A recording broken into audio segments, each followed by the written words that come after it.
నిజామాబాద్ లో కురిసిన అకాల వర్షాలకు పంట నష్టపోయిన రైతులను ఆదుకోవాలన్నారు తెలంగాణ జాగృతి అధ్యక్షురాలు కవిత.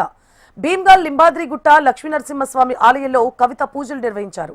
ప్రతిపక్ష పార్టీ ప్రభుత్వాన్ని నిలదీయడంలో విఫలమవుతోందన్నారు. ఇక రైతులు తీవ్రంగా నష్టపోతున్నా పట్టించుకునే నాదుడే లేడని మండిపడ్డారు. గత ప్రభుత్వ హయాంలో నిర్మించిన చెక్ డ్యాంలు వర్షానికి ధ్వంసమై ఎక్కువ పంటలు నీట మునిగాయన్నారు. కలెక్టర్ వెంటనే స్పందించి వరద నష్టాన్ని అందించేందుకు చర్యలు తీసుకోవాలని డిమాండ్ చేశారు. మనస్ఫూర్తిగా శుభాకాంక్షలు తెలియజేస్తా ఉన్నాను.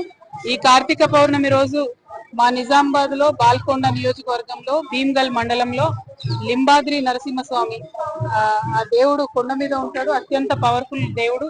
ఇక్కడ చాలా పెద్ద ఎత్తున ఉత్సవం జరుగుతుంది. ఇక్కడికి రావడం జరిగింది. వాస్తవానికి అయితే అది లింబాద్రి కాదు, నింబాద్రి. మొత్తం కూడా వేప చెట్లు ఉన్నాయని చెప్పి నింబాద్రి అంటారు. రాను రాను లింబాద్రి అని చాలా మహిమగల దేవుడు అని చెప్పి అందరం కూడా ఇక్కడికి వస్తాం. మరి ఈ దేవుడి దయ వల్ల నిజామాబాద్ జిల్లా ప్రజలు, అదేవిధంగా తెలంగాణ ప్రజలు అందరూ బాగుండాలని మనస్ఫూర్తిగా కోరుకుంటున్నాను.